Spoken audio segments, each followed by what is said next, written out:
बेलगाम हो चुके बुलडोजर, मलबे में तब्दील हो चुके मकान और रोते बिलखते लोग, ये वो तस्वीर है जो कि आज आपको टीवी मीडिया पर कहीं दिखाई नहीं देगी। लेकिन असल बात तो ये है कि ये देश की राजधानी दिल्ली की आज की सबसे बड़ी खबर है, लेकिन टीवी मीडिया इस पूरी खबर को नजरअंदाज कर चुका है। जिस वक्त लोगों के मकानों पर बुलडोजर चलाए जा रहे थे, उसी वक्त उसी शहर दिल्ली में सुप्रीम कोर्ट में सुनवाई चल रही थी इन्हीं मकानों को बचाने की, या फिर कुछ दिन और बचा लेने की सुनवाई चल रही थी। लेकिन सुप्रीम कोर्ट जब तक 7 दिन की राहत देता, तब तक 90% काम पूरा हो चुका था। ज्यादातर मकान ढहाए जा चुके थे और मलबे में तब्दील किए जा चुके थे। लोगों का विलाप इतना तीव्र था कि आपको अपनी आवाज तक सुनाई नहीं देगी। लेकिन सुप्रीम कोर्ट में क्या कुछ हुआ, वो सिलसिलेवार ढंग से आपको इस पूरी वीडियो में बताऊंगा। नमस्कार, मेरा नाम है धारण और आप देख रहे हैं द मूक नायक।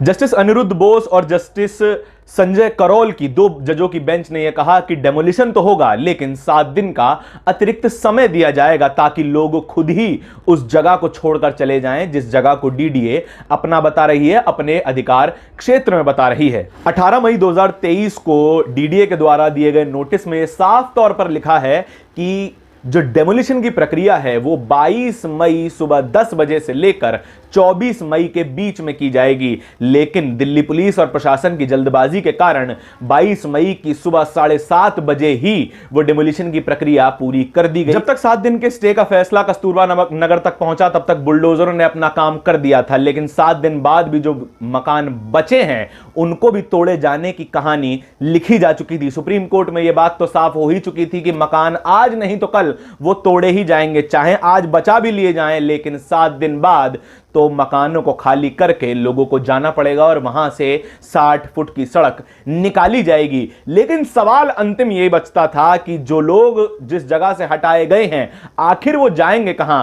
क्या एक और झुग्गी बस्ती की तैयारी करेंगे, या फिर सरकार अपनी जिम्मेदारी समझेगी, कोर्ट अपनी जिम्मेदारी समझेगा और उन लोगों को पुनर्वास दिया जाएगा, रिहैबिलिटेशन दिया जाएगा। लेकिन इस पूरी कहानी में एक और पेंच का आना बाकी था और यह पेंच जरा पेचीदा है। Delhi urban shelter improvement board का एक नियम है 2015 का, जिसमें दिल्ली स्लम और JJ rehabilitation and relocation policy 2015 का जिक्र है। यह पॉलिसी के अंदर उन जगहों को चिन्हित किया जाता है जिनको इलीगल सेटलमेंट कहा गया है और जिनको हटाकर वहां रह रहे लोगों को दूसरी जगह रिहैबिलिटेट किया जाएगा, दूसरी जगह शिफ्ट किया जाएगा। 29 तारीख तक इन बचे कुछ मकानों को तोड़ा नहीं जाएगा। लेकिन अब उन लोगों को कहां छोड़ दिया जाएगा जो लोग अब अपने घरों में वापस नहीं जा सकते हैं? अब उन लोगों का क्या होगा जिन लोगों के सर पर छत नहीं है, खाने को खाना नहीं और पीने को पानी नहीं है? और कोर्ट ने कहा है कि यह लंबा विचार का मामला है, लंबा लॉसूट इस पूरे मामले पर चलाया जाना है और यह पता किया जाना चाहिए कि 40 साल से एक जगह पर रह रहे लोग क्या Delhi slum and JJ relocation and rehabilitation policy 2015 के अंतर्गत रजिस्टर किए गए हैं या फिर नहीं।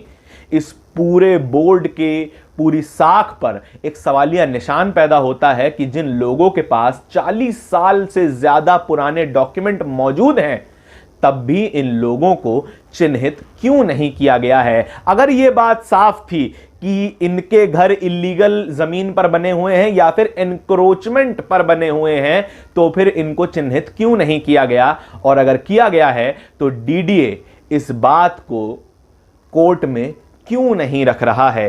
क्यों वो बच रहे हैं इन लोगों को दोबारा बसाने से?